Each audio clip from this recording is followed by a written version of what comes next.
Yo! Today we're going to be talking about retention and churn of what? Your customers, of course. So, if you're a startup, you need to care about customer retention and customer churn rates. Why? These are two very important KPIs because it tells you what your business is doing. So what is customer retention? Customer retention measures the rate of keeping loyal customers. Customers who come, bought your product, and keep coming back. If you're a startup, you need to pay attention to this because it costs a lot more money and time to acquire new customers. But if you have loyal customers and they keep buying from you and you keep growing that network, you're worried about your retention rates. So let's retain our loyal customers so the money keep coming in, baby. And did you know that it costs 7 times more approximately to acquire a new customer than to deal with an existing customer? So customer retention, if you've got them, keep them happy, let them keep spending. And what is churn? Such a word like this, churn, I'm churning.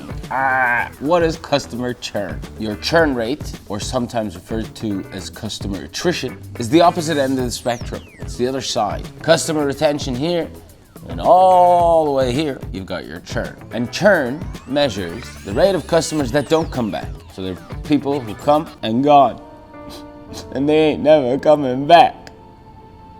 It's a sad, sad time. But when we're calculating that, churn takes into account new customers as well, which is the difference between that and customer retention. Only looks at your loyal customers, existing customer base, does not look at new customer acquisitions, whereas churn looks at new customers who've come in and left, and come in and left. The whole point is trying to keep them in when they've come. So, which one needs to be high and which one needs to be low? Your retention rate is high. That's a good thing. Your churn rate is low, that's a good thing. If your churn rate is high, it means no one's coming back. If your retention rate is low, it means customers keep leaving your box, your service, your world. They don't like it.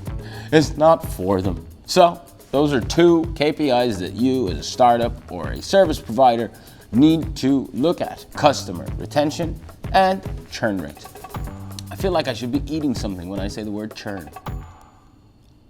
Churn.